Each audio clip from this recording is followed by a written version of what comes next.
listeners, and welcome to another exciting episode of Loss of Lieutenant. I'm joined tonight by my hosts, Nick. And Tristan. And I'm Jordan. You've probably heard my voice far too much at this point. Tonight, as part of our very long, extended, some might say dragging on goodbye of N4 as we slowly draw closer to N5 becoming a thing, we wanted to take some time tonight to talk about some of the best, more so our favourite profiles in N4 as they stand currently, knowing that we are most likely going to be losing some of them as we move into the new dawn that is meant to be N5. But before we do get into that, we have our new challenges. Tristan, if you'd like to run us through what is in the pipeline. Alrighty, guys. So, we all know N5's coming. It's very exciting, and we're loving it. So, we want you guys to jump straight into it. Firstly, N5 wishlist. Send us your ideas of how you would improve the game. We've showed you yours, now you show us ours. Other way around. I don't know what say, what the fuck? Ignore me. God. Oh, no. You do this one time. Send us your ideas of how you would improve the game, because we've already shown you our ideas. There you go. How would you change guided? Do you like the proposed changes? Would you do something different? Martial arts, fire teams? It's all really interesting. We'd love to hear from you. And the second part of our challenge, your first impressions. So send us your first bat rep of N5. How did it go? Send us your bat rep after you've had some experience. See if it's to your taste, to your liking. And we'd love to see people get creative with the new terrain. If you watch the unboxing video, you can see there that I show you the new terrain. It's all really cool. And CB seem to be pushing some extra terrain, which I believe comes in the Essentials pack, which is also a little bit different as well. So the range of general terrain is going to get expanded, which is really nice. Said it before, say it again. Big fan of hexagons. Love hexagons in this house. Yeah, seeing the assembly instructions for the sand trap terrain, I'm looking forward to seeing what expansion terrains they come out with, or if they'll try to come out with just a larger terrain pack based on the sand trap, because those additional little photos in there of the towers and ladders and really, look like they should complete that really nicely. Really nice. So send your submissions to lossoflieutenant@gmail.com. We look forward to hear from you guys. Hell yeah. And along with that, we do have some upcoming events. Some of them you have seen before, some of them are entirely new. Nick, yes. Would you like to run us through what's there? So November 16th, it looks like we have 3 competing events, one in Melbourne, one in Sydney, and one up in Queensland, where I just came back from. Should be the last hurrah of N4. Missions for at least the Melbourne one. I don't know if these are for the... So the whole okay. gimmick is that all 3 tournaments are running the same mission lineup, and whoever wins the hardest is the East Coast champion. Excellent. So that exciting mission lineup is Unmasking, Countermeasures, and Armory. I've done it every time we've read these missions out. They're fucking awful. So, following that, we have on the 14th of December, Risky Rollers Annual 2024. This is a multi-system charity tournament. First year that Infinity will be a part of it. Yep. That'll be 14th December at the Gaming Arena in North Coburg in Victoria. It will be our first N5 event. Hopefully, yes. So details to be determined on that. Yeah. All profits are donated to the Smith family. If you are not familiar with them, they help young Australians overcome educational inequality caused by poverty. Tickets are available through the Risky Rollers site. Link will be in the episode description. Just to add a little bit onto that, so the tickets are $50. But that also includes a catered lunch for everyone as well. Yeah. So I believe last year the donation was over 1,000. It was over 1,000. looking to set a new record for them again this year. Finally, upcoming, we have the Infinity Nationals for Australia at CanCon 2025. That is the 25th, 26th of January at the Exhibition Park in Canberra. 300 points, N5 rules, missions, again, to be determined once we know what the N5 missions looks like. Tickets available for purchase through the CanCon website. Hell to the yeah. Absolutely. And with that, I guess we do come into the main topic of today's episode. Our best, read our personal favorite profiles of N4. So the way this is going to work is all three of us have submitted 3 profiles into the show notes. They've been all nicely alternated and organized by our lovely host Nick, who does a lot of the back end fun PowerPoint presentationing for us. And something I honestly noticed before we even get into this is that like we didn't discuss what we were going to put down basically at all. There was no overlap, and we also have like a really nice range of profiles from like line troop all the way up to like really expensive stuff. I'm really so I read all these and I went, this is such a great representation of the differences in our personality and our game styles and our list building choices. It like you look at the 3 that we've chosen and you go, that is 100% the 3 that we would pick. I had a little bit of trouble. Yeah. I had a little bit of trouble getting 3, but we got there. Because you play vanilla Aleph and vanilla combined. Yeah, there's not 3 profiles, is there? It's like, why can't I hold all these good profiles?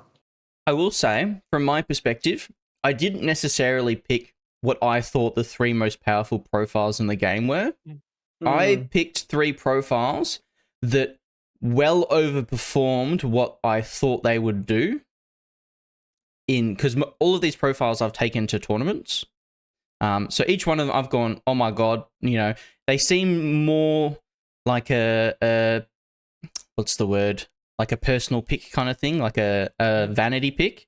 But then they've super overperformed for me, and I kind of fall in love with them. Yeah, I kind of went for ones that I felt, ones that I had significant play experience with over N4, and ones that similarly, like, not just overperformed, but I felt either were best in class or really exemplified a very well written profile that did a specific task almost perfectly. Yep. Yeah, when I sort of came into this, I tried to pick profiles that I think really have like a really high point in N4 that also are probably going to change a lot going into N5. And then there was one that I just picked because like my personal bias of like, I am the fucking salesman of this fucking profile, so I'd be remiss to not talk about it. Another thing, guys, we're going to go through our profiles in a minute. If you have your favorite profile, hit us up on the Discord or on the Lost Lieutenant page or whatever. Hit us up with what your favorite profiles are. Start a discussion about your favorite profiles. You might hate the profiles we've picked. Probably will, honestly. Talk to us about it. All right. I mean, and if you want to yap at us about your favorite profiles live and disagree with live while we're talking about this, you can always become one of our lovely cocks over at patreon.com/Lost Lieutenant. Got to get that ad in, boys. Absolutely. Subscribe. All right. Let's go. Okay. I'm up first now. My first... I can feel the opposition. It's just like... You're just like, all right, listen, guys. All right, guys. So, for you listening, don't even know what the profile is. My first pick is the Assassin Bokhtar. Now, I was one of those guys that jumped onto Assassins kind of when they came out. And a certain member of the Victorian community who is kind of no longer with us read this profile and went, it is the most garbage profile in the game. And I was like, come on, man, that's a bit unfair. I kind of fell in love with it. So we're going to run through it super quick in case no one knows what it is. So the Assassin Bokhtar is a heavy infantry elite troop Move 6-2, CC 20, BS 13, Fizz 13, Whip 14, 4 armor, 3 BTS, 2 wounds, Silhouette 2, and the good stuff. MSV 1, dodge +3, dodge +2 inches, immunity shock, mimetism, religious, and super jump. Great stat line. You get it in a couple of variants. So you either get the NCO drop troop variant, which can get a Red Fury or a +1 burst boarding shotgun with decharges and a medkit, which is also happens to be a paramedic, so a specialist. Or instead of NCO, you can take one that deploys in your DZ with tactical awareness that can also get a Red Fury. Or my personal favorite profile, which I take 99% of the time, it is paramedic, tactical awareness, viral rifle, light shotgun, decharges with a medkit and a viral pistol and a shock CCW, not that it matters. He can be your lieutenant or not your lieutenant for 50 points. Sounds expensive. It's great. It is. Oh, I love it. When Not that it does sounds work, expensive, it does is so much work. expensive. It's just sorry, go on. getting there. I said, when it does work, it does amazing. I have had it like really high, really low. You've destroyed me like- with the drop troop I've had it come boarding on, shotgun. do objectives, and make it over, like kill stuff, and then decharge the objective, Yeah. and like, cool. I've just done like most of the game with one drop troop. It is totally gonna die because it has no defenses other than dodging on 16s. Yes. Yes. Which is good as long as your dice like you. So, I'm going to pitch my little argument for it. I know it's expensive, but the faction I used in Assassins can fill the rest really cheap. Assassins is not an expensive faction, so taking a Bokhtar isn't a huge investment. Also, I don't think many people think of it as a regular lieutenant option. But that's what I took it as. So, just to start with, it is an MSV1, HI, elite troop, and a paramedic. It can do 14 classifieds. Mwah. The only ones it can't do are engineer, forward observer, and hackers. So, you can pretty much do any classified you want. And what I really love about this is it almost reminds me of a Assassin, like a Hakaslam version of an Asura. So it's kind of good at shooting. It's kind of good in CC. It's a specialist. It has the Asura doesn't have the movement skills, but it's almost like a profile that can do a little bit of everything. And that's what I really loved about it.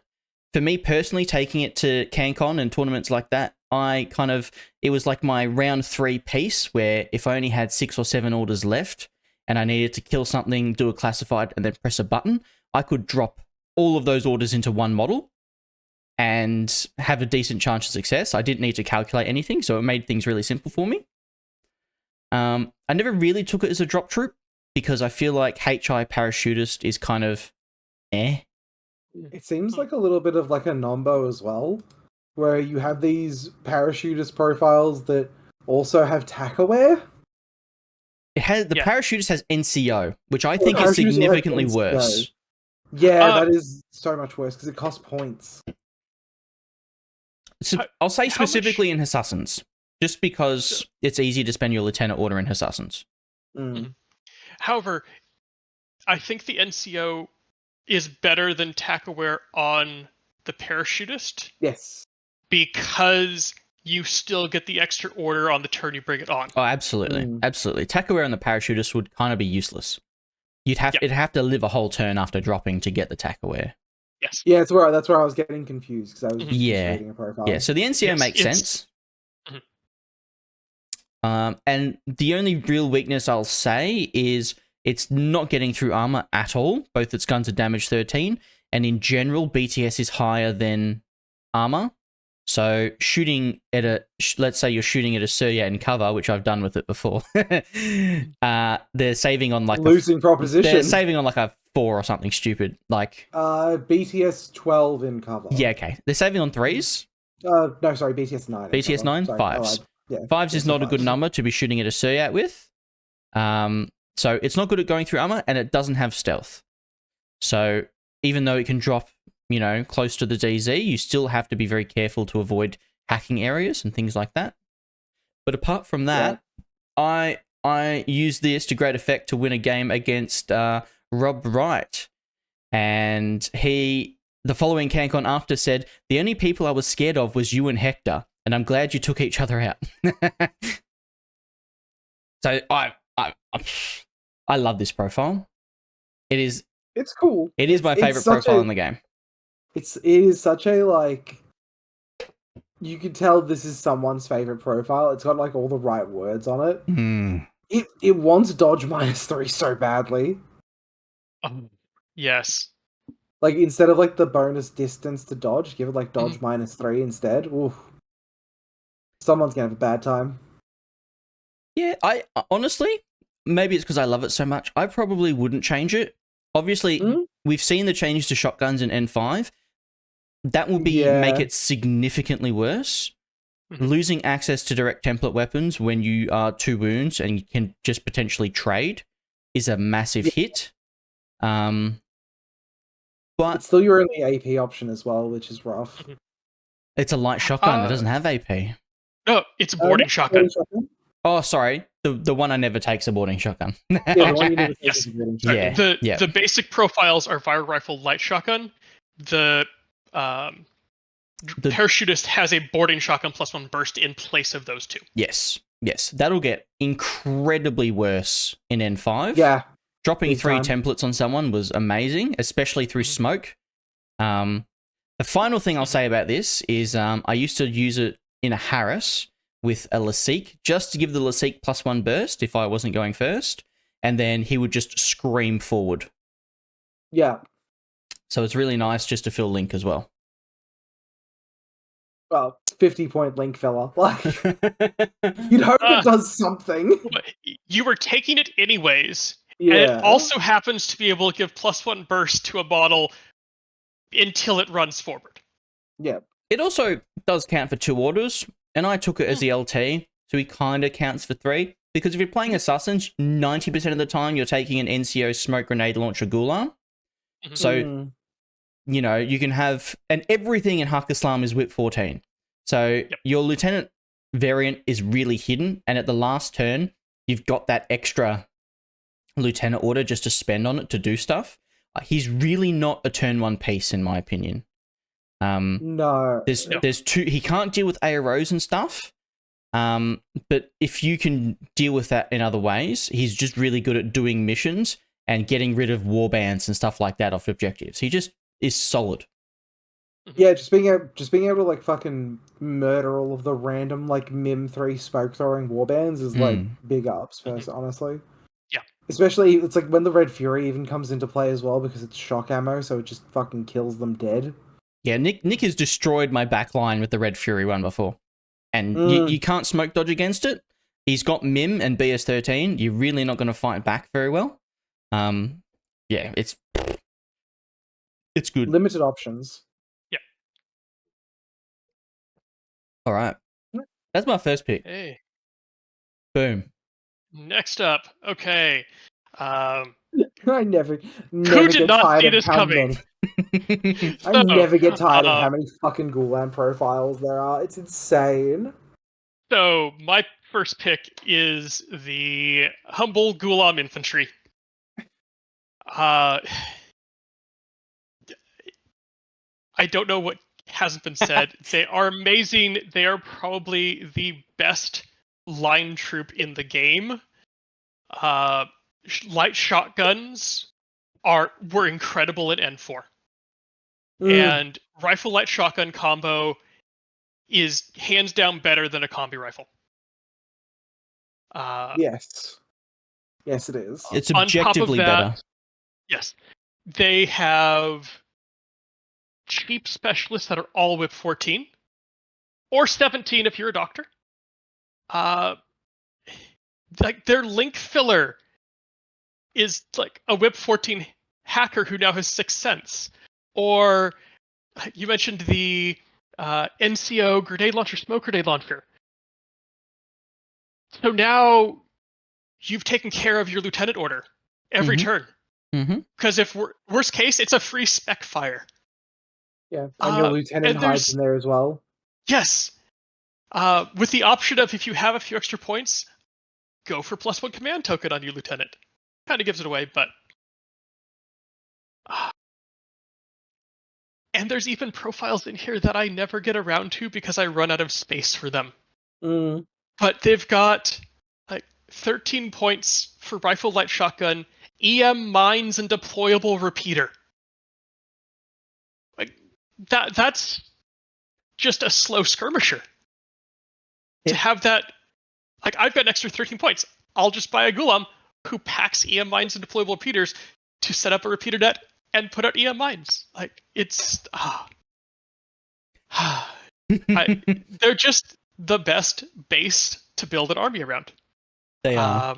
Unfortunately, we know shotguns are losing their direct template in N5. So I'm not sure how well they'll transition. They will probably be. It will be more competitive to who's on the top of the line troopers. I can almost guarantee they'll go down in points. From the profiles we've seen, you have profiles with SMGs and with boarding shotguns, and the boarding shotgun is cheaper than an SMG. So hopefully having a shotgun and a rifle makes it cheaper than a combi rifle now. Yeah. I don't actually know if they'll come down that much. Even a because point. boarding shotguns were priced so much higher than light shotguns. Like, I don't think light shotguns almost even factored into points costs half the time. That's why you can see with the Ghulams where they just like slap them on fucking everything, right? I wouldn't be surprised to see them drop a point. 2 points is probably more than they'll go, but to drop 1 point off the basic profile for the downgrade in templates on a light shotgun, I would not be surprised. And even then, if they drop a point, a 14-point Whip 17 Doctor is amazing. Like, the light shotguns push the Ghulam into the top tier. If you drop the shotguns, they're still really, really good. Yeah.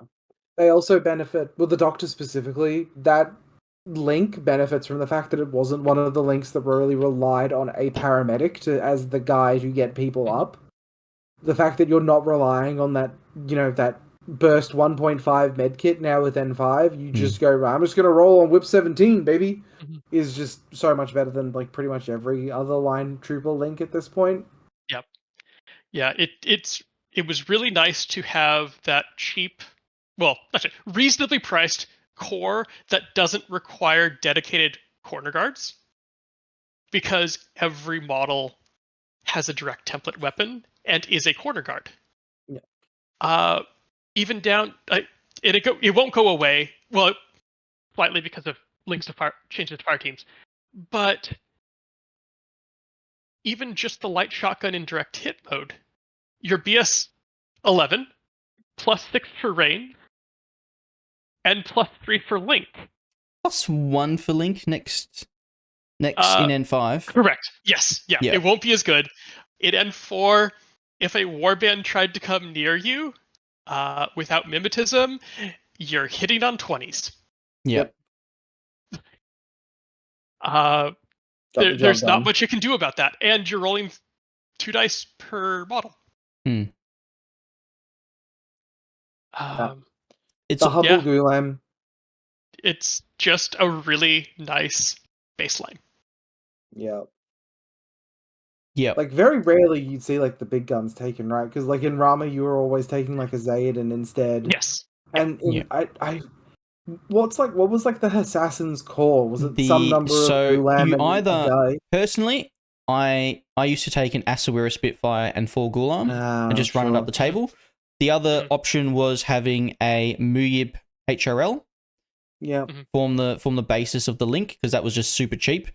It was less than 80 points for 5 members, and that was like a BS 14 HRL with Dogged, and then you've got your Doctor and your NCO and your Lieutenant, like your Whip 14 Lieutenant, and then you could fit a Barid in there with pitches and Killer Hacker -3 and all that kind of garbage. Just super efficient. So overshined in their sectorials in terms of being like the gun in the link, but otherwise like exceptional, right? Well, even at that, like the special weapons they have in the SWC weapons they have in there are solid, but the issue is they've got so many good support profiles that are so cheap, you don't have a place for the SWC weapon it's a good place to be. After where it's like, yeah. It's a really good place to be where it's like, oh, the fucking support pieces of my line infantry are so good I don't need a Swick weapon. Yes. Yeah. Even then, for Haqqislam, if you just take 5 Ghulams, a BS-14 missile launcher, sure, it's not a Fusilier missile launcher, but it's in Haqqislam. BS-14 is amazing. Mm-hmm. Plus, you've got stuff like the Forward Observer. That's a Whip 14 Flash Pulse. Yep. The number of times... Yes, for 12 points. The number of times that I've pushed up an army and they've finally taken down the Zayadin, and now I just have a bunch of specialists that are all Whip 14 run up the board in a core and split out to do objectives, because the back line is better at doing objectives than most of the opponent's models are that they take to do objectives. Yeah, they're very good. It's really nice in Hack. It's really nice that your whip is so much higher than everyone else's in general. Yeah. They are amazingly solid. I hope they continue to be so. The other thing we can throw away that's the other reason why they're good is they are the standard in every version of Haqqislam and in Deshat. So they are pushed into the top tiers by just being so plentiful. Yes. And they don't lose their efficacy being in multiple different factions. Like pretty much every version of a faction that gets them has some way to use them really well. Yeah, well, I mean, you see that with like talking about the differences between like assassins and how Rama uses them. Like it's two very distinct ways. Alrighty, Jordan. Yeah. Oh boy, my baby, one of my babies. I believe this is the only model or the only profile that has prompted someone to offer beers for its death. It's true. BCV 2023. Val was offering beers for every Suryat heavy infantry that was killed. Alright, Suryat heavy infantry, one of the profiles that got a little bit of a facelift, I believe, with the Morad update, but was already pretty good before that. You're looking at a 4-4 CC17, BS13, Phys13, Whip 13, 4 armor, 6 BTS, 2 wound heavy infantry, with the special skills Immunity AP. Remember, that works on both sides of his armor and BTS, so you are immune on either end. Shock immunity, he's a religious troop, terrain jungle that never has mattered, and also veteran, meaning he is immune to the hacking program that would be good against him. Just a stellar profile line to start it off with. Absolutely. The other thing to remember always with Morats, especially in N4 currently, is that BS13 is much more usually BS16, which is part of the reason why I actually put it on this list, is because Morats are getting, even with no direct profile nerf so far, the link team changes on their own are going to tamper down how strong Morats currently are, which is a good change, honestly. I much prefer like touching a mechanic rather than just nerfing profiles. Yes. Speaking of profiles, however, you have a bunch of them. There are some that are much better than others. So you have a 33-point option with a Vulcan shotgun. Never seen that one put on a table before, but I'm sure someone has. You got a multi-rifle light flamethrower. Again, haven't seen that one put on the table. The one that I believe has caused more grief for the Melbourne community than a lot of other profiles I can think of, which is the 36-point, 1.5 Swick, heavy rocket launcher, 10-bot firewall -3, MSV level 1, and the multi-pistol +1 burst. Why does it have a multi-pistol +1 burst? Guys, a Vulcan shotgun costs 33 points. For 3 points more, you can get MSV1, a HRL, 10-bot -3, and +1 burst on your multi-pistol. What the fuck? So, to put it in perspective... And 1.5 Swick. Yeah, and 1.5 Swick. Yeah, sure. To put it in perspective for people, in a current N4 link, this is BS16, MSV1, so you can't smoke trick past it. It has 6 cents, so you can't shoot it through smoke and put it on any sort of neg which it would otherwise be on. You can't surprise attack it because it's 6 cents. You can't get within 8 inches of it because it has 6 cents. It has a multi-pistol, which is good. And above all else, it's 2 wounds and is immune to AP. So any of your random like boarding shotgun like dudes jumping up to try and shoot it, it doesn't work. This thing has stood up to like tag fusillades for me for orders upon orders upon orders.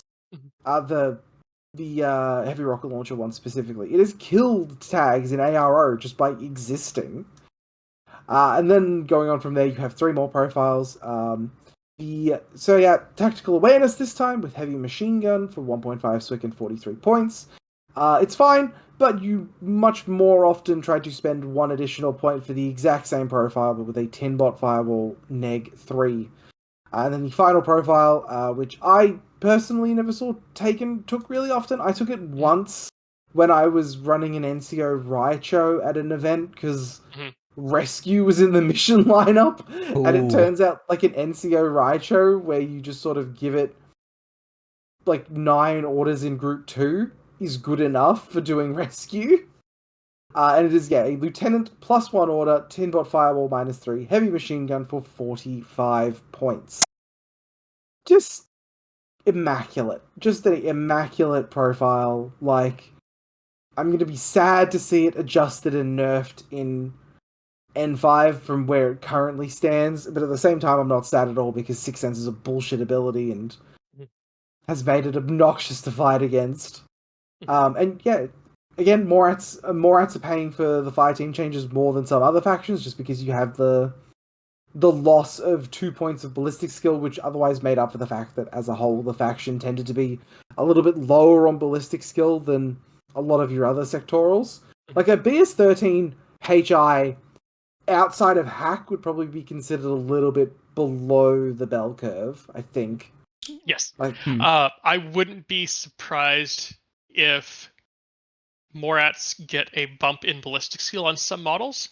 Like the Suryat, I would not be surprised if it goes to BS14 because of the fire team changes. Yeah, for sure. And like the great thing about it is it's not just a castle ARO piece either. I've personally run that Attackaware HMG in a 3-man Haris team more times than I can count. Like they're so good. Like they do so many different things.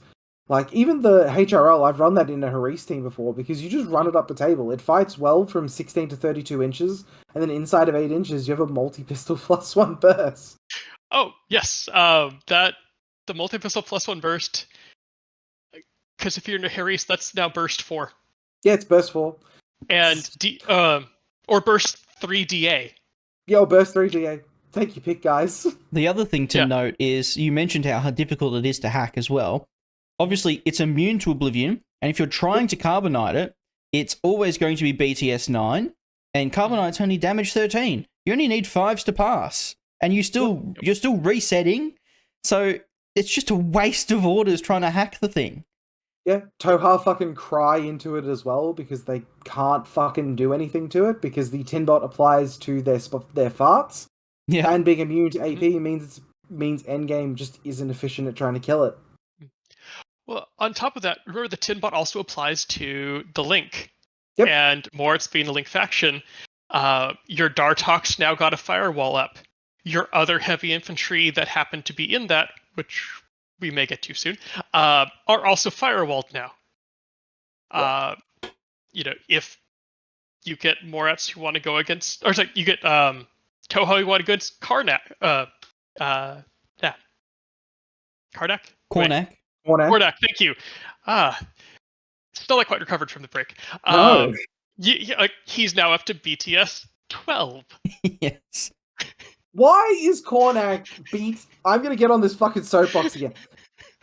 For anyone who hasn't before, like the short list of people who watch this show and haven't heard me go on this fucking...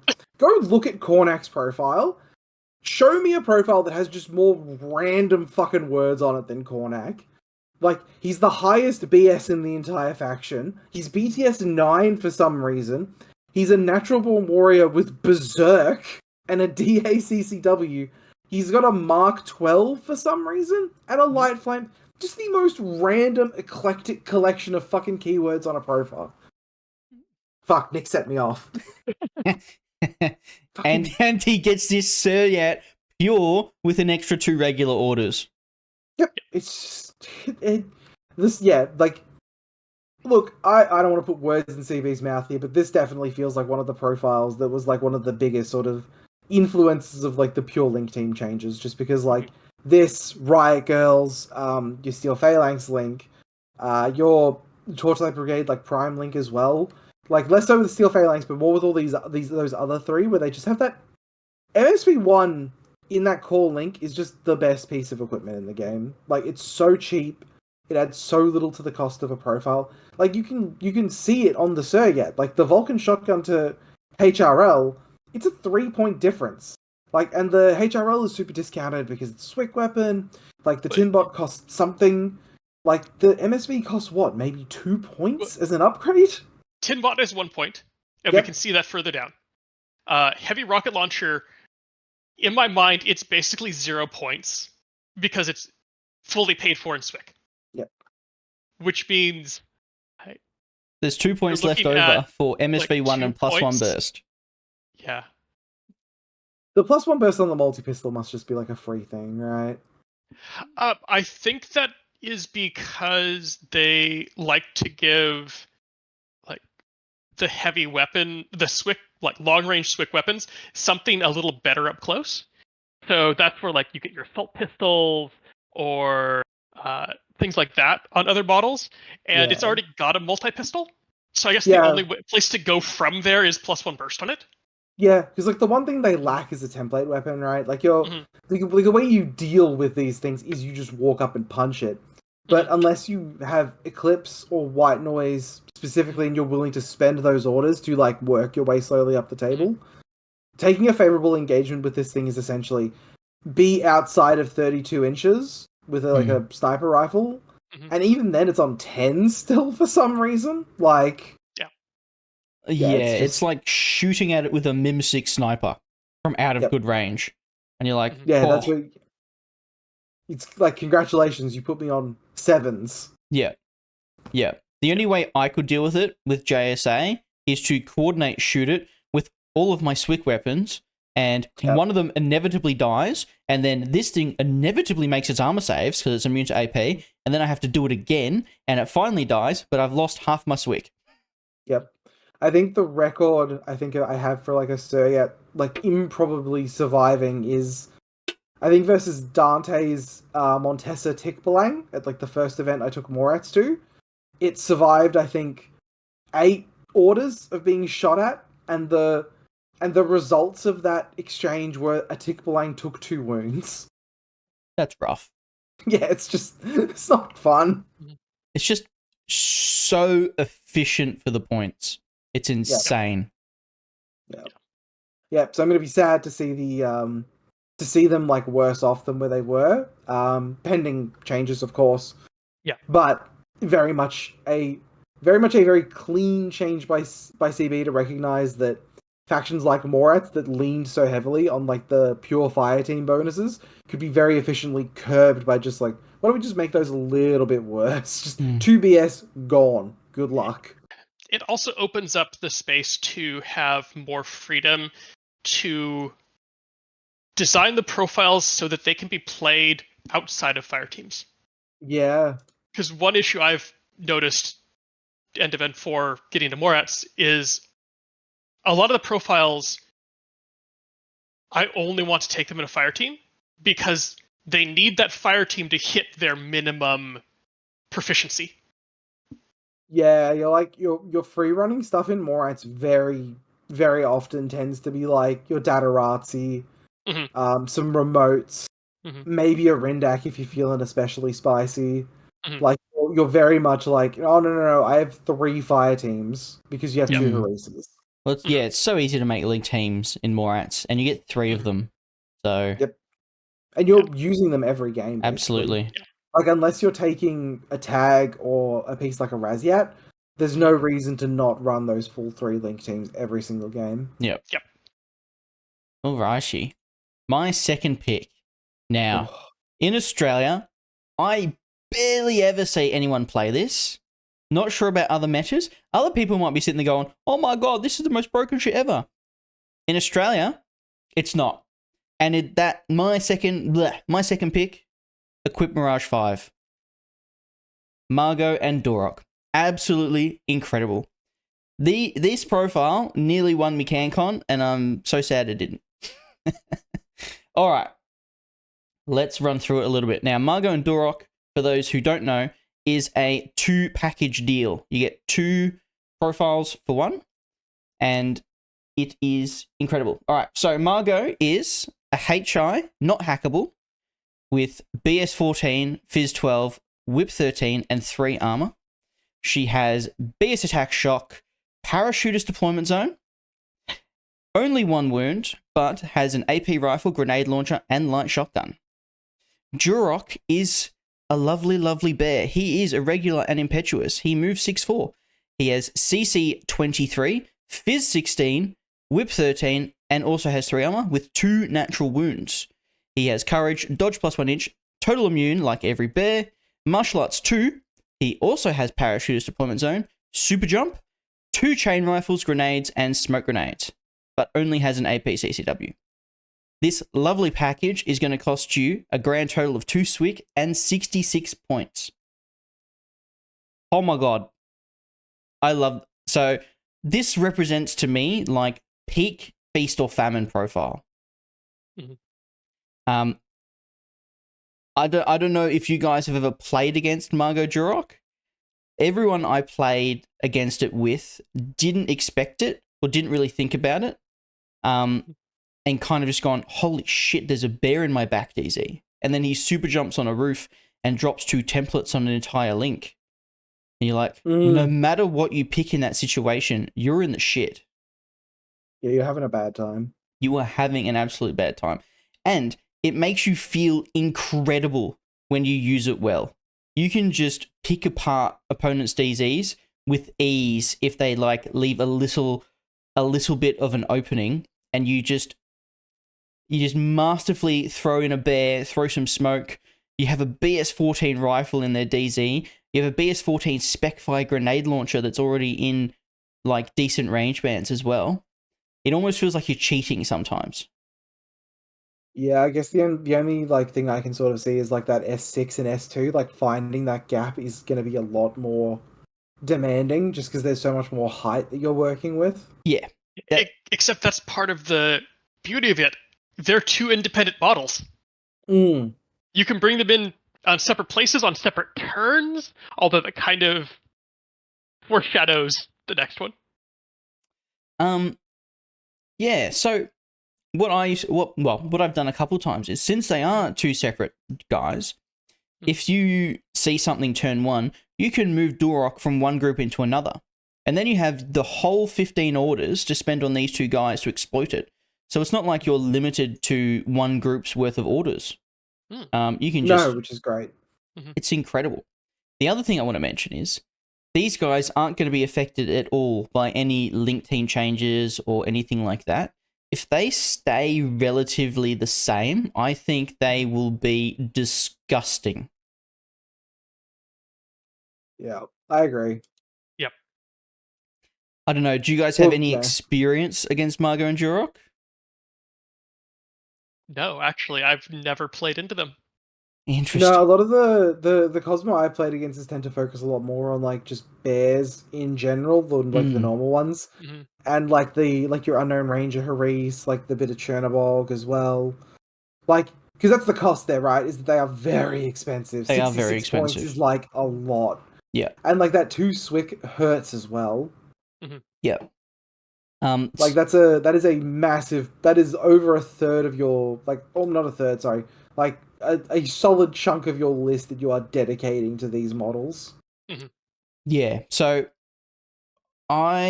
the thing about these guys that also makes them really good in Cosmo is you also get things like Usha, you get Unknown Rangers, you get a crap load of free smoke. They just open up every attack vector. If you get first turn in Cosmo against, in Firefight or something, Usha can throw a smoke down for Durok, and then Durok walks in and jumps on a roof. Like, it complements the faction so well, and even if you know it's coming, against some factions and some lists, there's not like you have to have a set amount of sacrifices that you're going to have to make to just deal with them. Like, they're never not going to do anything. Yeah, losing that lieutenant role against Cosmo fucking hurts when you know there's so many different things that could be coming. And even if you leave your DZ open for Margot to walk in and spend 9 orders spec firing grenades on 8s anywhere she wants, pretty much in your DC. It's like I'm a little less sold on that one. That's like a lot of like, oh man, like magical Christmas land, like Margot fucking kills 9 things with her fucking spec fired grenades. even if well, that's fair. The fact that you have the option to do that, can be scary. The option's good. Obviously, it might not be good against certain things, but if you have the option to break Link's team that way, you have the option to just go, well, there's a lieutenant on a really high place in prone that I can't get to. If I have to spend 5 orders to eventually win a face-to-face, that's the amount of orders I'd have to spend running up the table anyway. Yeah, I mean, I guess the only other point there is like, we'll just bring in Durok and he can super jump up onto the roof and mulch the lieutenant. Yep. The only thing I want Durok to have a better CC weapon, but I know that'd be a bit unfair. Yep. Yeah, 100%. But because you can tell what their thought process here is, right? Like, they want you to like put both of them into CC with something, and then he's burst too, so he's like, oh, there we go, there's your like second save. Because if he just had a DACCW, like, more people would like go, oh no, Margot's fucking getting in there too, she's gonna fucking she's gonna punch him. Yeah, it is the classic, I walk into CC, if you dodge, I smack you on a 26. If you smack me, I'm total immune, I'm only taking 1 wound unless you crit me, and I'm dropping 2 templates on you. Yeah. Lives in fear of McCool's though, right? Yes, I mean, doesn't everything live in fear of McCool's? Yeah. It's like, what are you afraid of? McCool's. So is everyone else, you're fine. Yep. If you guys out there haven't had a chance to look at Margot and Durok, maybe the points cost scares you a little bit. It is a ton of fun. Take it to a tournament. Your opponents might not thank you, but you will love it. Yeah, it definitely seems like one of those pieces where, like, oh man, like, it's like, oh man, it won me the game or it lost me the game. Those are your 2 options. I don't think I've ever going to hear someone say, yeah, you know, Margot, it was fine. Didn't do too much. Didn't not do too much. Yeah. Well, you mentioned about having Durok pop up there with the chain rifle +1 burst against fire teams, but the other thing he can do is stay outside of zone of control and just throw grenades on 13s. Yeah, he can do that. Because that will get around 6 cents. And if even it's outside of zone of control. Which is one of the issues that I usually come up with, is trying to get into fire teams, is how do you get around the 6 cents? And Don't the grenades still trigger because you're the target of a BS attack, or is it because it's target-less? They'll still get to face it. Yeah. Oh, sorry, yes. They'll get to dodge at normal still, right? They won't be -3. They can shoot you back. Oh, no, they have to be able to see you for that, right? Not with 6 cents. 6 cents lets you pew pew pew over your back. Mm-hmm. No, I know that, but like if you're spec firing grenades. Oh, if you're spec firing, that's fine. You're spec firing, yeah, that also works. Yeah. Oh, so you just mean like actually throwing grenades from outside? Yeah, no. like line of sight. Yeah, but no, yes, you're right. Because the one that you target then can turn. Yeah, okay. Yeah, that's all right. But I mean, because it's a template, you sort of make them make a decision at least. Like if it's Correct. splashing someone, so yeah, because the one that's targeted can turn around and pew pew you, which means that the ones that aren't targeted and are splashed no longer dodge. Yeah. The final thing to consider as well is that Margot is a HI that's not hackable, so she can do classifieds, and they're both characters, so they're both veterans. They can also do that classified. So yeah, sometimes you get net undermine. Margot just walks in and does a whip check, and you're like, cool, great. And then you shoot a bunch of things. Even using her to shoot a tag in the back, they drop from 8 armor to 4, and it's damage 13. No cover potentially. Yeah, so they need 10s, and you're like, that's as good as I'm going to get with a, that's better than a HMG, and I'm still like I'm probably on 17s. Yeah, tons of potential. All right. Yeah, tons of like I like it. The fact that both halves are like good in their own way is a really nice thing too. super flexible in the sense of what you can do with them, and just like you don't have to put them in your enemy DZ. You can put them. You can just use them to hunt anything that's valuable on the table. Like the link team option's very obvious because link teams are hard to deal with at the moment, and just throwing a bear and 2 chain rifles at someone is just a good way to remove the sixth sense. But you can, if something's run into your DZ, throw Durok at it. Yeah, you don't have to use deployment zone parachutist. No, you don't. Yep. Okay, on to my second one. The Kaitok Shock Regiment. So, another Morat heavy infantry. This one is move 6-2. Got BS 12 is 14, whip 13, armor 5, BTS 3, 2 wounds, and it is size 5. Special skills, got a BS attack +1 damage, dodge +2 inches, frenzy to make it cheaper, immunity shock, and then the Morat stuff, religious and veteran. What a boy. Yes.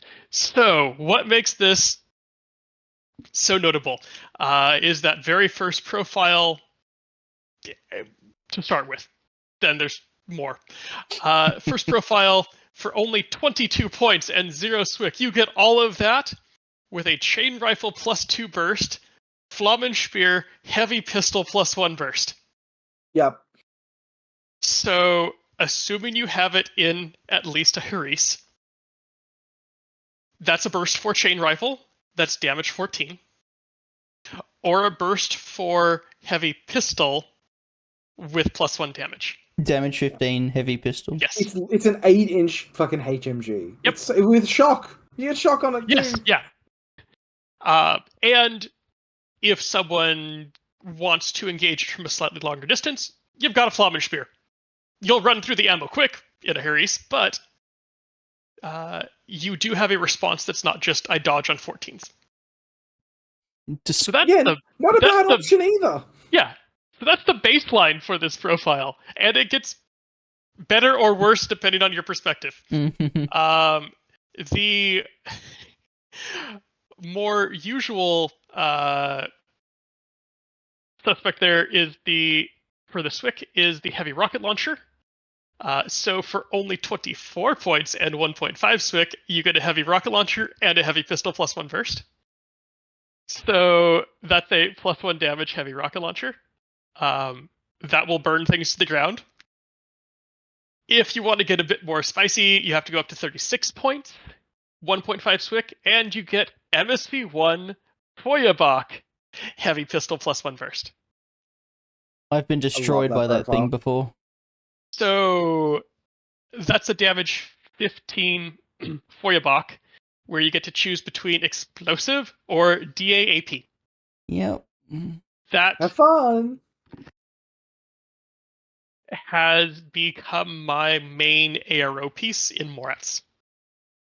Interesting. Okay. Because the Feuerbach does not have a negative range band outside of too close. Yeah, okay. It's an HMG range band that after its good range out to 32, it just goes 0 from there on out. Yeah, which is good. So it can ARO against most sniper rifles. Yep. There's the profile that no one talks about. Yep, unless they outrange it to the point that it runs out of range bands, which it can be done, but it's difficult to do on a 4x4 board. Is that 48 plus? I believe it's the 48. Yeah, I don't think that's happening. Yes. It's really hard to do. And even then, he's still dodging on 14s. Correct. Yeah, that's like corner to corner shit. Like... yeah. Yes. Yeah. Benefits from the same stuff we talked about with Suryat. The MSV1 Sixth Sense is just as good as MSV2, basically. You just don't pay as much for it. Because if they're trying to smoke shoot you, it doesn't work because you see through, and then Sixth Sense negates the visual bots. If you're trying to smoke shoot them, you put the template down, you shoot them. If they shoot back, you now shoot on without the visual mod. If they don't shoot back, you take a -6 gladly because you don't take any chance of damage back. Yep. And at that, you're looking at hitting on 12s, 9s if they have cover. And I will gladly take a -6 if they don't shoot back. And if it hits, they're gonna die. Oh yes. Foya don't shoot a second time usually because the target isn't there anymore. Yeah. You've been reduced to chunky salsa. Goodbye. Yes. And even at that, it moves 6-2. So I had Luke Henry use this against me, and it just goes move 6, shoot, move 6, shoot, and it's so mobile. The S5 almost works in its favor because it can get line of sight onto things more easily. Yes. It can vault more things as well. Mm-hmm. And it also has just a stupid added benefit of having a burst 4 and a link heavy pistol that's damage 15. Like it's probably one of the best quarter guards.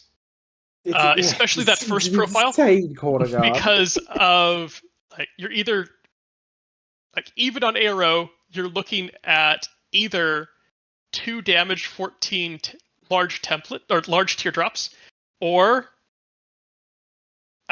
burst 2 damage 14 shock. Damage 15. Oh, sorry, damage 15. Thank you. There's not a great like. What do you like put into that? On top of that, it's armor 5 goes to 8 in cover, and has a second wound just in case. Yep. Like one of the other options, like fireteam wise, I've done with this in the past is you just grab 2 of the 22-point ones with an Anyat. You run them up the board. The Anyat does like something in the center, leaves them behind, covers their forward approach with smoke. You just dump them in your opponent's DZ. You're like, alright, this is your problem now. Yeah. They live here now. Good luck. I like the 4th profile. Okay, so sorry, the 4th profile, 0 Swick, 31 cost, breaker combi rifle, Emrat, and a heavy pistol plus burst. 31 Yes, the 31 points is tough. I haven't had enough time to really find a place for this. The breaker combi rifle is okay. It's the only Emrat available in Morats. And it's +1 damage on a move 6 model. But you could have a 4-burst chain rifle instead for 9 points cheaper. Yeah, and that's It's a hard sell. It's a super hard sell. I wish it was slightly cheaper, where it could compete with the chain rifle. Yeah. Like, even 4 damage 14 chain rifles is scaring a tag, realistically. Like, they're failing on 7s, so they fail 1 in every 3, and you're throwing 4. Realistically, it's only going to take 2 or 3 of those throws for them to die. And if the tag's shooting you back, they're taking all of them for free already. When you're like, cool, you killed a 22-point model. I don't give a fuck. You roll badly, it's unconscious. Good luck. Good luck, friend. Bye. Have a great time. Yeah, Morats seem gross. They are. I do like that you can very clearly see the difference between like the way Nick and I kind of approach Morats with like the 2 Morat profiles we put into this. Like, I went for the most obnoxious ARO piece in the entire faction, and Nick's like, no, look at this sweet, like, Kaitok toolbox. For reference, I love the fucking Kaitok. He's, like, like, the problem that every Morat player has is that you can't buy a second one, like... Yep. The scary thing about your choices is I've seen people take 2 Suryats and 2 Kaitoks in the same list. Like, you don't have to pick between them, you just take all of it. You just get to take all the things you want. The worst part of the Kaitok and its worst stat is in Morats, it's AVA 3. Yep. The BS12 is It's the super heavy infantry with like the lowest BS. You can't complain At about 22 that, though. points, I'm not complaining about BS12. No, it's look. Yeah. Like I said, if there is a knock against the profile, it is the Yeah. BS12. Yeah, I mean, 36 points is the same cost as a Suryat, and it is only BS12. And it doesn't get like the AP immune or anything like that, but a Fuhrback is objectively probably a better weapon. Yes. Yeah. The Fuhrerbach is the better arrow weapon. Yeah, the zero range band is actually scary when you think about it. Yes. Yeah. Like it can tango with it can outrange missile. It can put missile launchers in their bad range band and be in zero range band. Yeah, that's gross. That is disgusting. All right, Jordan. There's a running theme with these profiles. Say a prayer. We're losing him. He's gone. He's defected. He wants to be with his roommate in Combined Army. Vanilla players are very unhappy. Here we are talking about Achilles V2 Corinthian armor.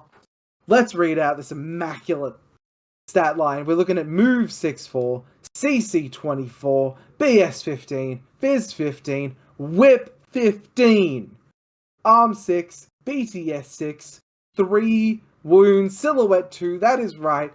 He is an S2 tag. And it doesn't stop there. He has BS tag plus 1 damage to make him even more like a little tag. Courage, dodge plus 1 inch, forward deployment plus 4. Frenzy, which is why he's so cheaper. Shock immune, MA4, Mim 3, and stealth. And what are you shooting with that BS tag plus 1 damage, you might ask? Well, you have two options. He's either a lieutenant or not a lieutenant. They come with the same set of profiles. You can either have a multi-rifle nano-pulsar Panzerfaust for 61 points and no Swick, or a AP Spitfire and a Pulsar for 66 points. All the profiles have an explosive CCW. Just what an absolute fuck you of a profile Achilles was. This is what peak performance looks like. Have you ever seen so many Pano could never. Look at all these 15s. It is actually, I think, it's got to be the most 15s on a profile, right? For like stat line. The most 15s, probably. It's got to be. Yeah, because anything with that many 15s is not going to be CC 15. No. Yeah, he's just, oh man, he was just so fucking good, man. Like stealth on a HI as well. Like I've walked him through repeater nets in a midfield before. It's just like, oh, fucking good luck. Like he's not stopping in the midfield. He's just gonna walk into your DZ. Have fun. He punches everything equally hard. Yep. Unlike Achilles V1, who kind of only punches down, Achilles V2 just punches everything in the face and it dies. Yeah, like Achilles V1 is more points and can't kill a tag with gun. Achilles V2 can kill a tag with gun. That damage 15 AP Spitfire, everything is afraid of that. There is nothing in the game that is not concerned with taking 2 or 3 salvos from an Achilles V2 shooting at it. And you're starting at BS 15, so the fact that you don't ignore any penalties, you just start high enough to absorb them. Yeah. Yep. He can shoot HMGs in their own range band and win. Yep. The other thing as well is like he does have frenzy, so like if you go on that first turn killing run, he is impetuous after that. But he's sort of done his job at that point. Like he's still armor 6. He's still armor 6. He still has min 3 as well at worst, so he's still putting them on like flats. They're still up down for the most part. Mm-hmm. Yeah. Yeah, he's just he's just so good. Like I don't know what Combined Army Achilles is gonna look like. If they just import this over, basically, like please no. I'm please so concerned. No. I'm so concerned about what's gonna happen in N5. Surely it's gonna be heavily adjusted, but from the artwork, it's going to be Achilles V3. Yeah, it looks like Achilles V3. It's a different set of armor. So, he's with him coming in, I am curious if I can get my hands on the ITS version of him where he's holding up the Morat head. Yeah, And then use that as the combined Achilles. that's pretty sweet. The other thing you can do with that, because it comes with so many pieces, is you can do Achilles with 2 swords. Mm-hmm. Oh. If I could get another Achilles, I would do the. If I could get another one of that Achilles, 2 swords was going to be my go all the time. But unfortunately, that one is a little bit hard to get your hands on. Yeah, look, sad to see him going, because I believe he is confirmed to be gone from Aleph, basically. So Aleph are losing Achilles, which is going to suck for vanilla players, because Achilles is like your second, equal first best gun, basically, between it and Suryat. Like, I'm curious to see what the adjustments for the faction are going to be, losing a piece as important as Achilles, because that 66 points is a lot, but when you compare him to tags, it's so cheap. He's, like I said, he's a S2 tag, so he's a tag that has good line of fire from cover and can go prone. Yep. It's gross. And he's got courage, so he can just choose to go prone. And he can't be stolen. Nope, you cannot total control Achilles. Nah, he's just so good. And even then, nothing... he's got a template as well. Yep, just nothing bad to say. Yeah, just having a template too. Shout out to multi-rifle Achilles for being the most obnoxious 150 point game model in the fucking universe. Yeah. You're a bad person. You are a bad person if you rock up especially to like because you have full deployment for. If you rock up to your slow grow, some of the missions in the beginner mission pack, I forget what it's called. Have 12-inch DZs on a 32-inch table. Yep. With he will be in the midfield on deployment. If you go first, he spends his order, he moves 6 inches, he's in your DC. Yeah, he spends his Keops order if he's your Keops. Yeah. Like, just shout outs to 61 point Lieutenant Achilles with his multi-rifle as just being the most, oh man, we're clubbing some seals today. And he has stealth. You're like, oh, you're in my repeater, I'll hack you. No, sorry, bro. I have stealth. I'm just moving through. Yep. Yep. And he doesn't even hamper your list building that much, because you get in vanilla specifically 3 net rods, 2 flash pulse spots. Like, congrats, that's 18 plus 14, 31 points for 5 orders. So you're basically running him like an avatar in a junior league at that point. Yeah. Welcome to Infinity, guys. Yeah, it's like, welcome to Infinity. This is going to be your introduction. But beating the shit out of someone. Yeah. Unfortunately, as well, he was just bad in Steel Phalanx for the most part, outside of, like, the big boys list, I guess, which I think you used to be able to, like, duo him with Akmon. But they lost that. I think that might be controversial for our overseas players. I see a lot of Steel Phalanx lists that are based on Achilles and Ajax. Oh, sure. Not the Australian way of doing it. We like to fill our 15 orders. Yeah. We're responsible.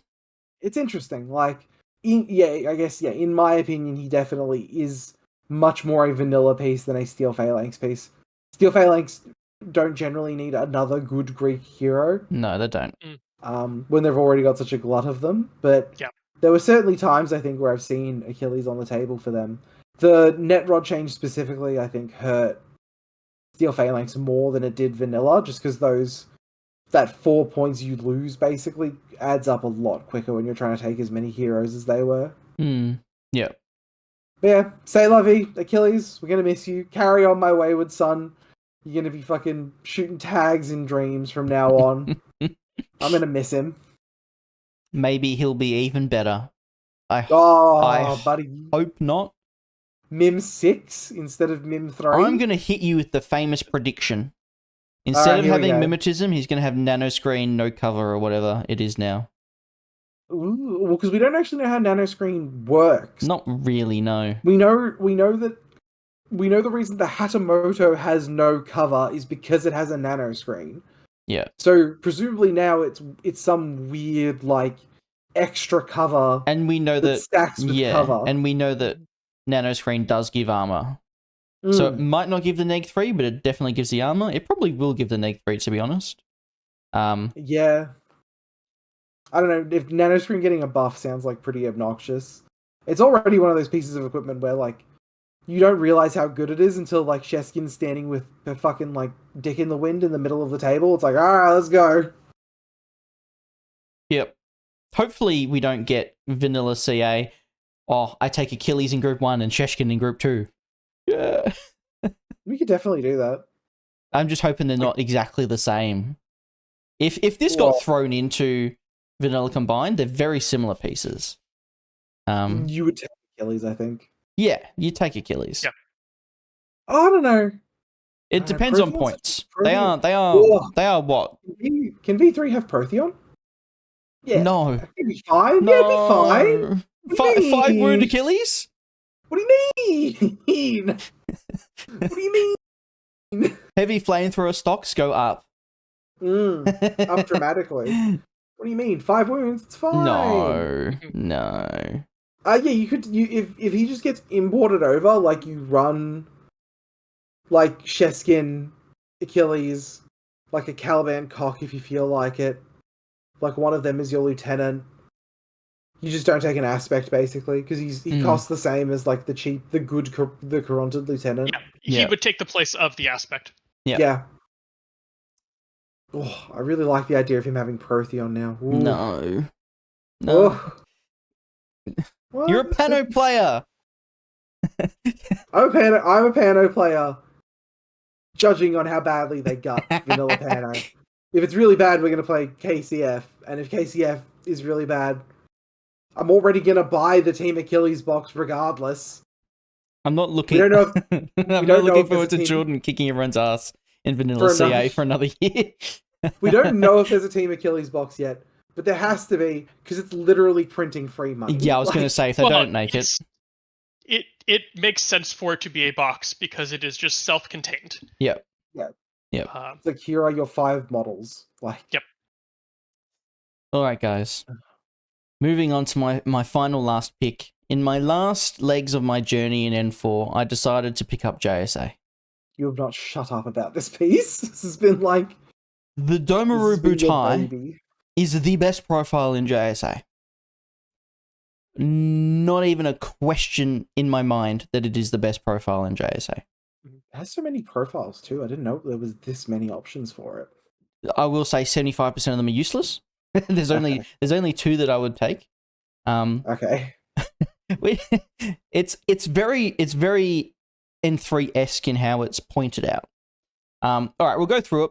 Funnily enough, guys, this is another HI. Maybe HI are the best things in the game. All right. Domaru Butai.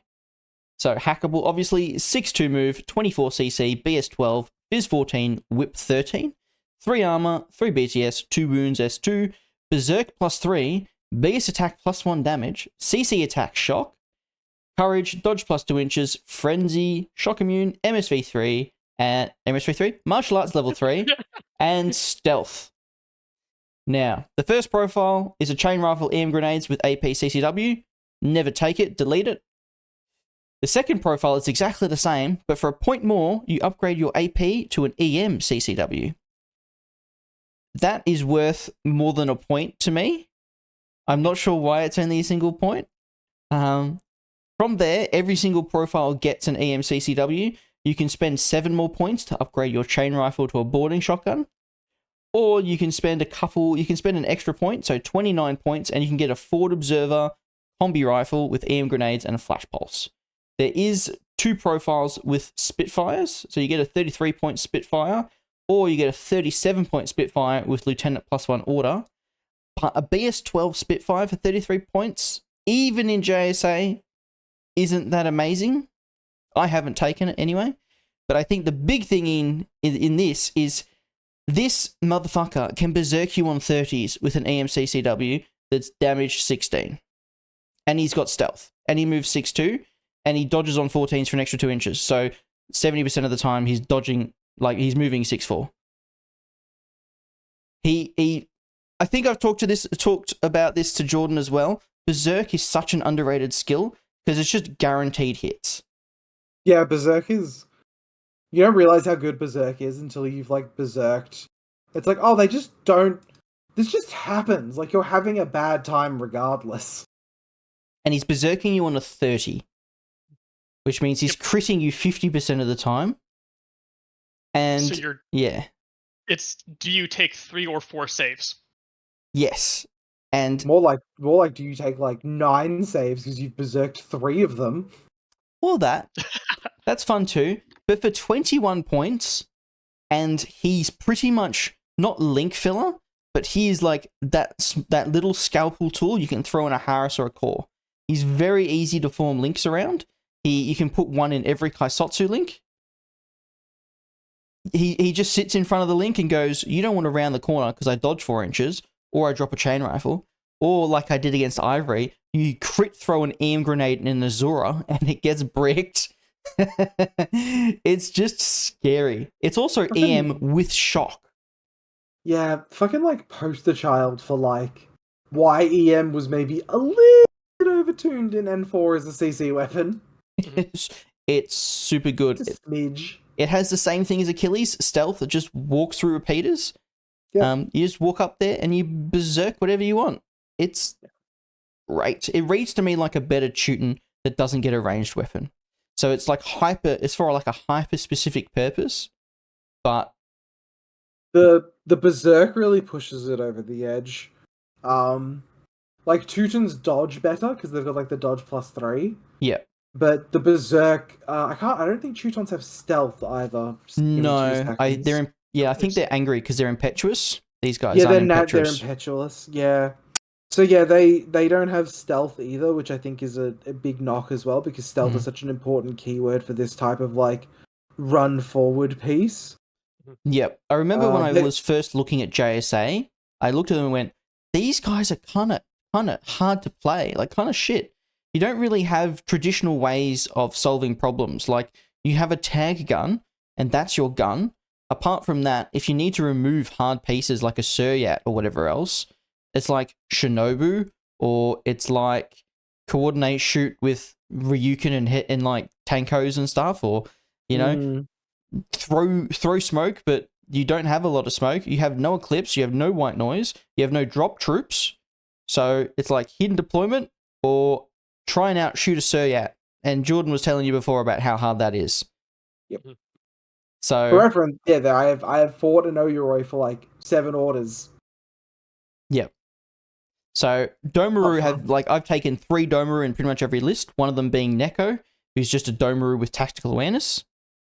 Yep. They are, they're amazing. I will say though, because we've talked about a few martial arts profiles now. You can see where like they're gonna get knocked down. Yeah, I don't expect these guys to keep martial arts 3. No. Like Achilles as well being like MA4, like burst 2 with an explosive CCW. Oof. I reckon Achilles will keep it. They might change his CC weapon, would be my assumption. Because martial arts is becoming more powerful, so the existing martial arts levels will be scaled to that new power level. Yeah. I think so. It allows a higher ceiling. I think a lot of random warbands are going to lose 1 level of martial art. Yes. The Dadarati is probably going to lose 2 levels of martial arts. I hope. Yeah. Because if the Dadarati doesn't lose 2 levels of martial arts, I'm going to berserk a Dadarati and roll 2 dice. And that's gross. Ask you to make 2 damage, 17 saves. Well, it's got a DACCW, doesn't it? Yeah, sorry, 4 damage, 17 saves. Yeah, CB, please don't forget to look at the Dadarazi. They don't need to be better. I could see them potentially only losing 1 level, but at least 1 level. At least 1 level. Yep. Yeah. Along with this. The way it sort of like headcanon makes sense for me with how the new martial arts is going to work is like martial arts 2 is where like a lot of like the warbands are going to cap out. Yeah. Like 3 and above is where you become like the CC specialists who want to fight other CC specialists. Yeah. Yes. Like your Dadarati's way of fighting a CC specialist is I'm berserking you from 8 inches away. Yep. Yes. Yeah. It doesn't also need to be rolling 2 dice, dropping 1, or just rolling 2 dice. So yeah, if these guys keep martial arts 3, I will absolutely roll 2 and drop 1 on a 30. It's pretty much critting 90% of the time. Yeah. Disgusting. Even a 29-point forward observer with a combi rifle, I know it seems expensive, but it still has the same potential to just berserk stuff, and it's a specialist. Yeah. It's legit. I've been berserked by the full core before. Yeah. It's not a fun time. Well, it was a questionable decision. It was Stefan berserked 5 Domarus into my avatar. The net result being a dead avatar and 5 step-sistered Domaru.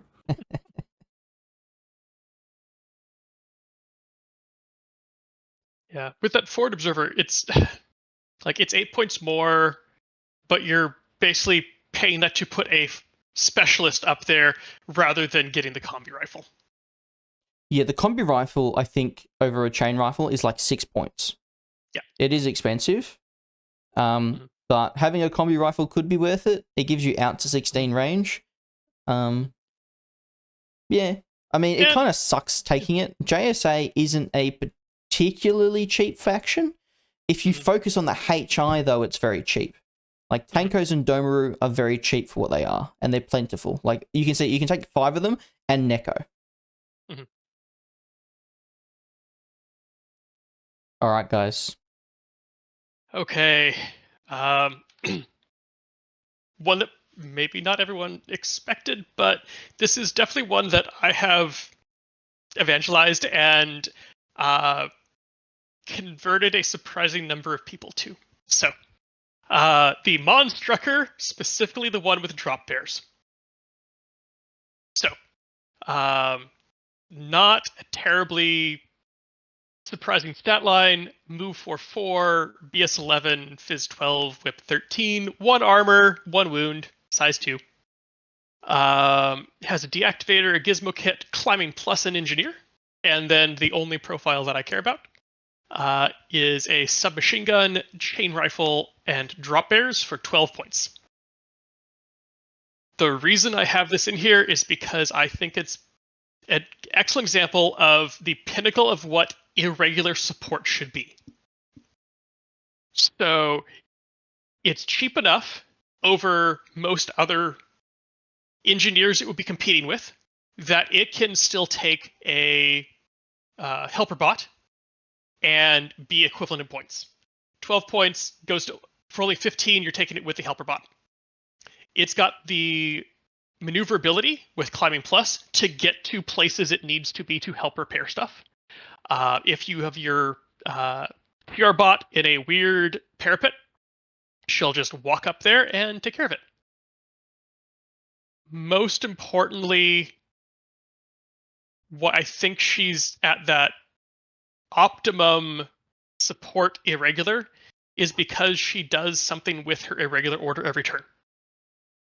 Either she repairs something, or she tosses a drop bear out there and slowly helps fortify your deployment zone.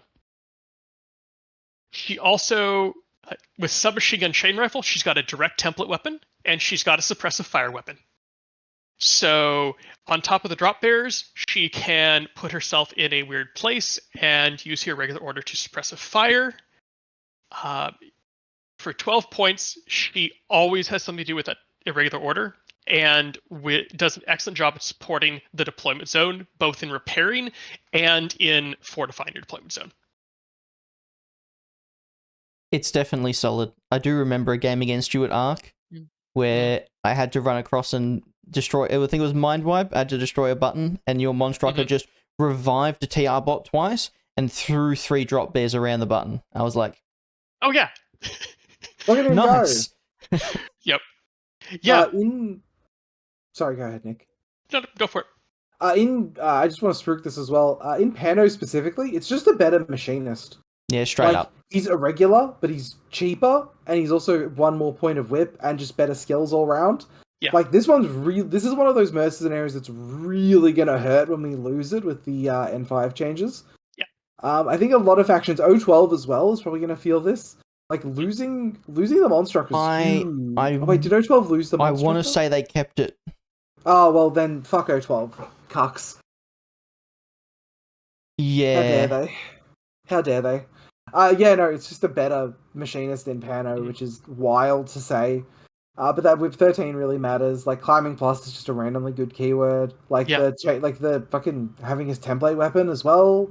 Like drop bears, it's 12 points. It's 12 points. Yeah. It's so cheap. Yep.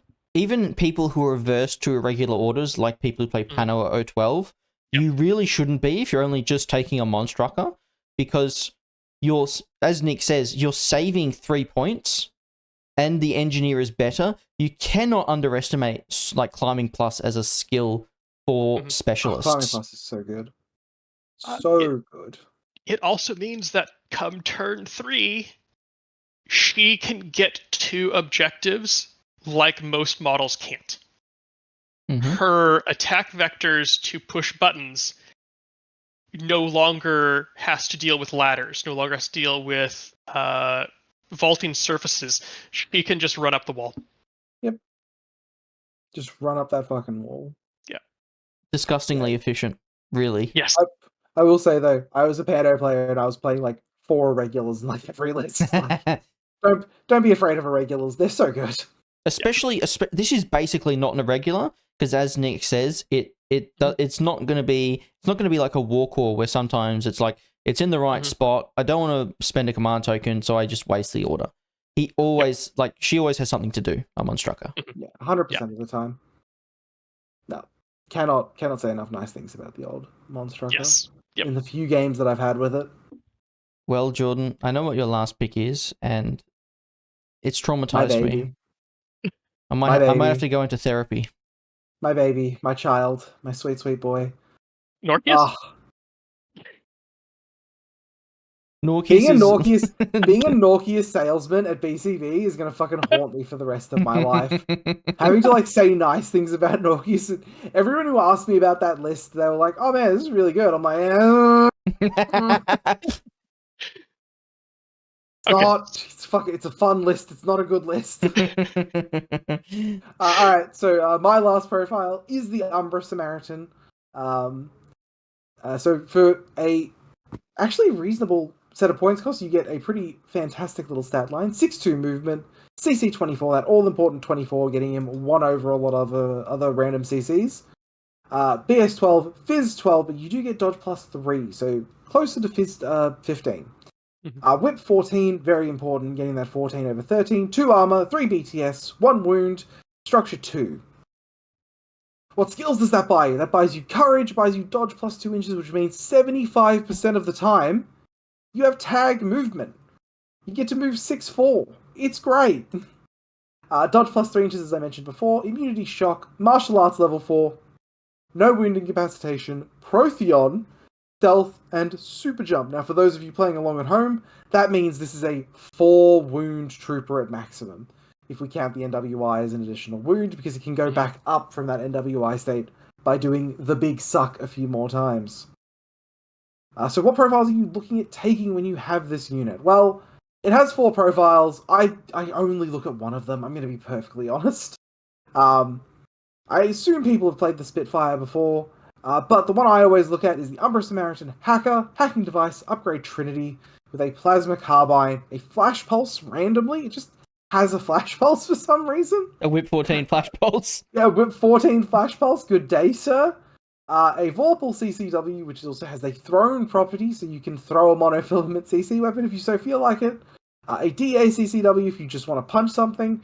Costs 0.5 Swick and is 39 points. I cannot say enough good things about the Umbra Samaritan Hacker. Like, you have both ends of the CC spectrum covered. You have DA to punish mooks. You have monofilament to punish tags.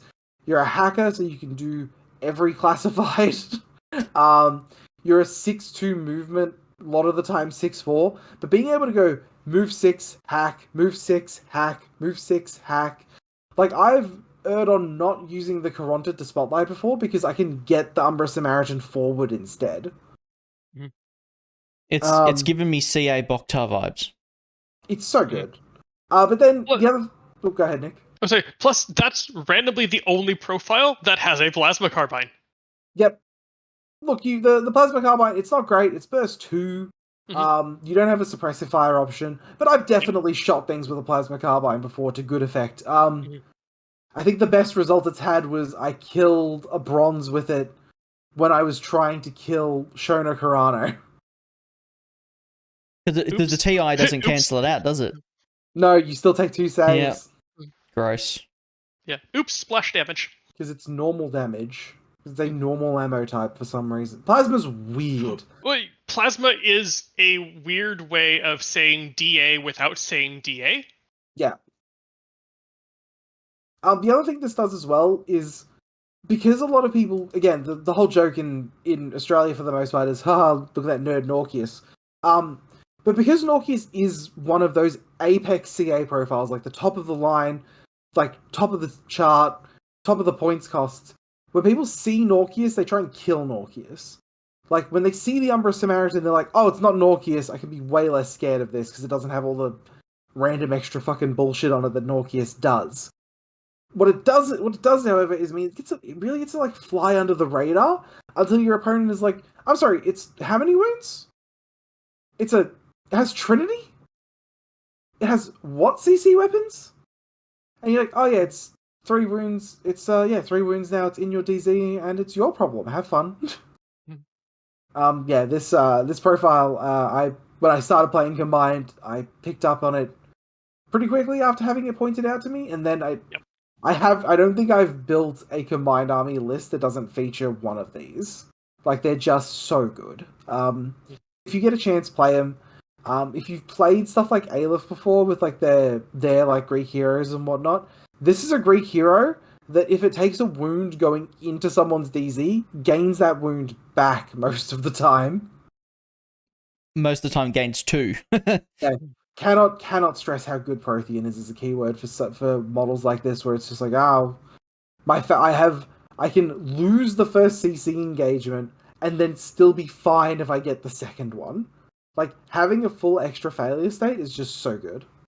Especially the way you use this, it is better for that purpose than Norkius.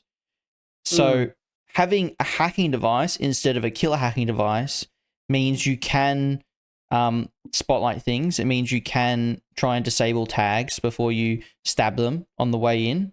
Having a DACC weapon instead of the EMCC weapon means you can do certain objectives that Norkius can't do.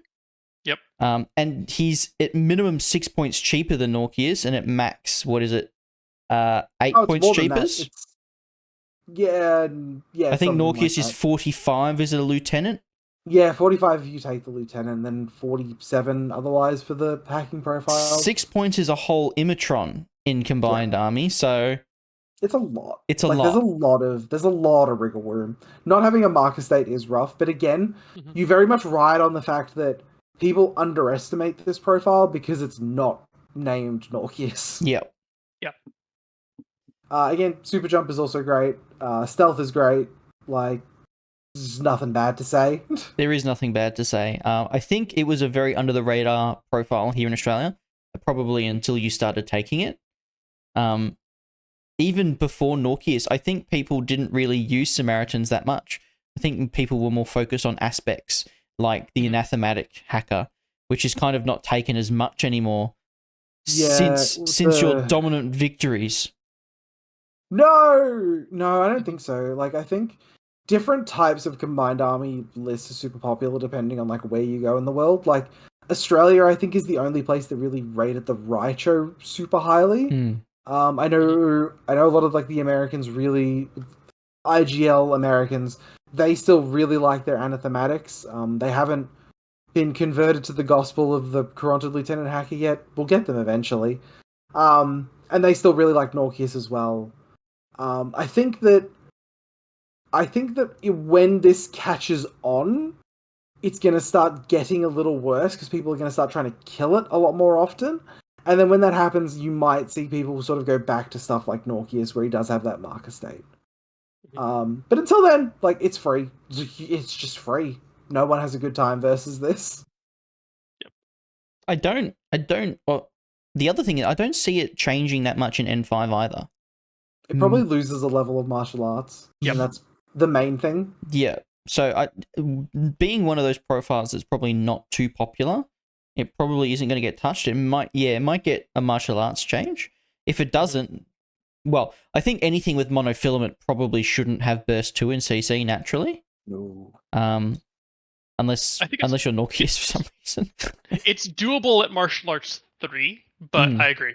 Anything monofilament, martial arts 4 needs to be looked at very carefully before putting that together. Norkius is probably going to get better in N5 because you take a look at that profile. There's some nice little knobs and dials you can twist on that to sort of make everything run a lot smoother. Like, he's not keeping the CC attack +1 burst. He might stay as martial arts level 4, and then that way he does get that second burst, which is good, I think. Yeah. Yeah, there's a lot of little knobs and dials that you can sort of see with all the random profiles that have like martial arts level 3+. I feel like a lot of them are going to get like nudged down a bit, and there's a couple that are probably going to go up to like level 5, probably. Yeah, I'm hoping in general we do have a decent amount of profiles with the rerolls. If everything loses a bit of martial arts, there wasn't really much point of having martial arts changes. I think the problem is right now martial arts is so oversaturated with stuff like warbands. Is that once warbands sort of get adjusted down, you can then look at stuff that is actually meant to be like your CC specialists and start giving them the additional levels and numbers, basically. Yeah. Because right now there are just so many warbands where it's like, I'm martial arts level 3 for some reason? Yeah. Okay. Well, it's right now martial arts 2 or martial arts 4 is like same. No one cares. Like, it's martial arts 1, 2 to 4-ish, or 5. Yep, pretty much. But with the with revision to martial arts in N5, we'll be able to actually use all 5 levels to differentiate how potent they are in CC. Yeah, and every level is now better than the previous level again, which is good. Yeah. Like, you need that sort of like... And distinct. Everything. Yeah, and distinct. Yeah. The reroll has let them add a lot of nuance to CC, whereas previously it was just a crapshoot, unless you were like a Norkius or a Musashi one of the other, like, or level 5 guys. And even then, I've watched Norkius, I've watched Lachlan Summers Norkius fail to punch a Dadarasi twice and die. It's not that uncommon, guys. You compare shooting. I shoot you with 4 dice versus 1. Oh no, I got crit. I'm blind. Happens in CC too, except in CC, most of the time you explode. Most of the time you just fucking die.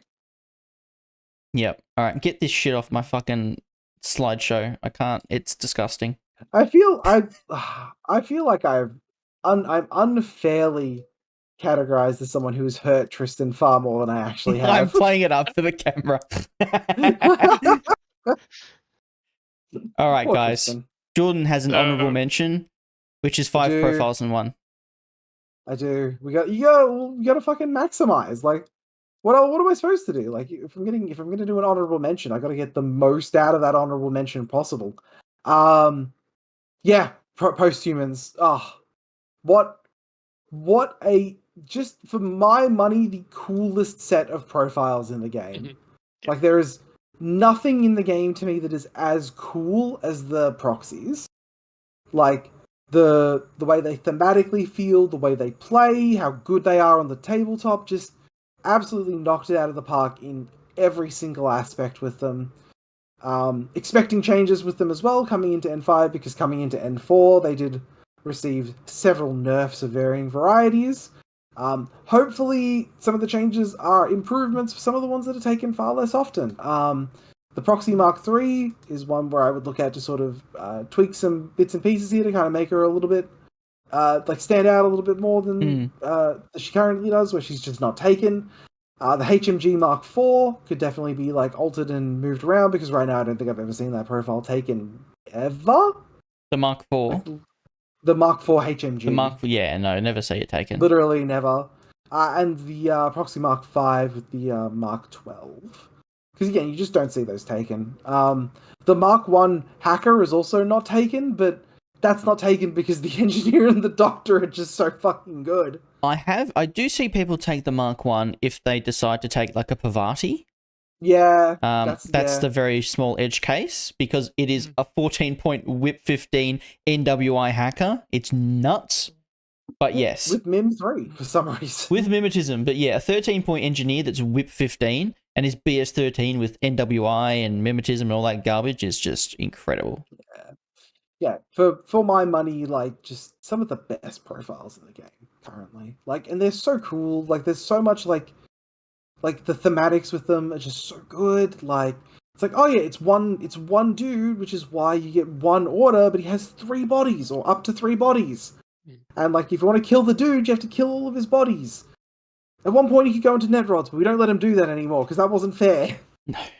No. The Mark II also lost hidden deployment, because that also wasn't fair. That was definitely not fair. Did the Mark V get nerfed as well? Yes, it used to be 10 points. Yeah, okay, cool. Yeah. Holy shit. Yeah, I was like...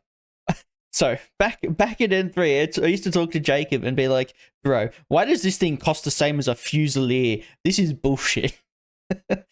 Well, because you got to take 2 of them at minimum, and then the points make themselves up. And I can hear Cantrell fucking grinding his teeth, wanting to throw something at me. It's gross. No, Absolutely that gross. is my honorable mention. I think I'm the only one that came up with an honorable mention. I couldn't justify making this a thing in the episode because it was just too much shit. Yeah. But as a very quick honorable mention, I love the Proxies. Love them deeply. They just have a unique feel to them. Yeah, like it feels like what they're supposed to be. Yeah, they're to me they're like the aspects where it's like this is a really thematically cool thing. Just love them. Yeah, I would almost like to see them have more stuff like this, not copying the Ghost Jumper, but where they've really got it and designed rules just for what's effectively one model to make it feel right. No, I agree. Yeah, there's the design space exists for them to do more cool shit, basically. Yeah.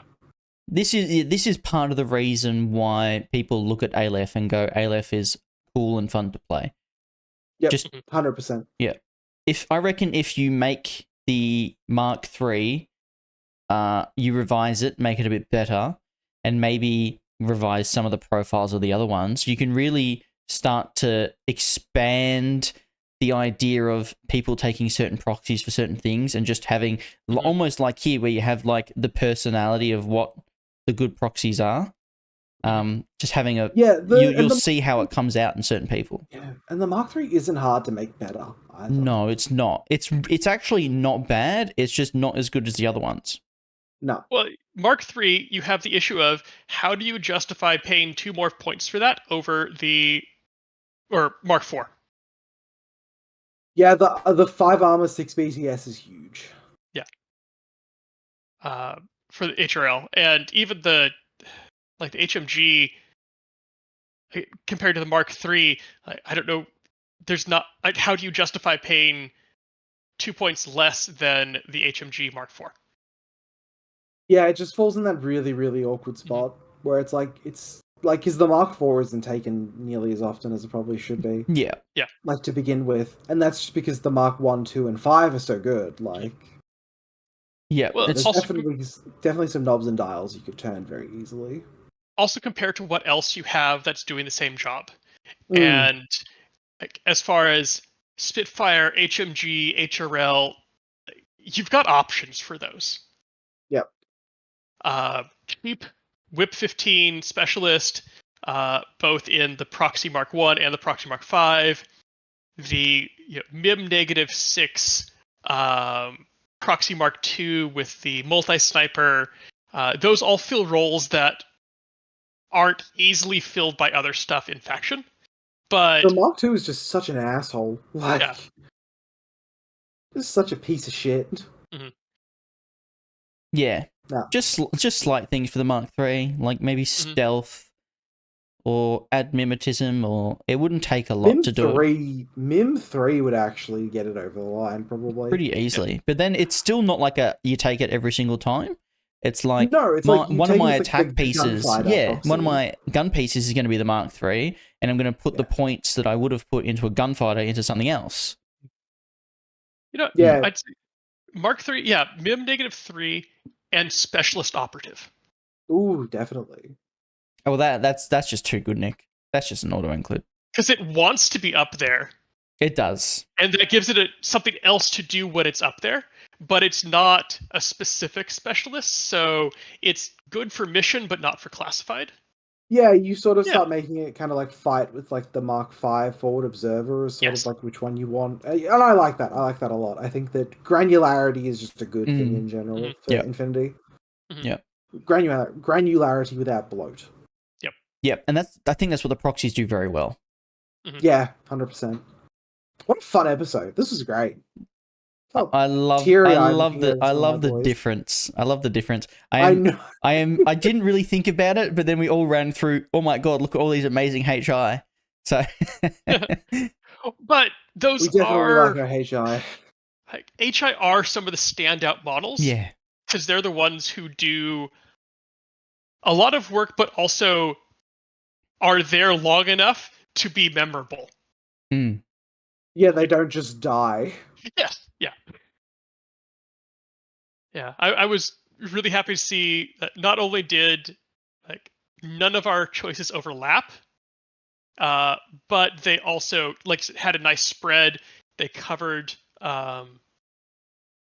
good range of models, and the fact we only had like one overlapping faction as well was great. Does this confirm that Morats are too good? I think we picked two models that do very similar things, but are different takes on how to play that. Yeah, change which one is on top. I think I'm just messing with you guys. You're both Morat players, or have played Morats in the past. A little too good. Again, I think on their own the fire team changes have reined in a lot of the overwhelming sort of power you have in Morats, which I think is a really good thing. Now I think you can actually like go into Morats and start trying to like lift up some of the profiles that really just weren't taken before because they were just not good enough. Yeah, well, like I said, bumping up like the Suryat to BS14, so he's now on par with more HI. So now he has a better place if he runs solo, or if he doesn't, that would make his like lieutenant profile viable in vanilla, maybe. Yeah, totally. And like the Sogarat, with the toning down of fire team changes, now he would feel more comfortable in a fire team without having to drop his profile down. You could have made him core linkable before, and people would not have played him.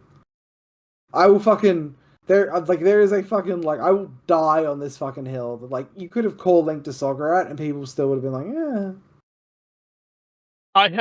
I started taking him, and unfortunately, the only game that I played the list in that tournament, because it was a increasing point value tournament. So escalation league. Yeah. Escalation tournament. Yeah.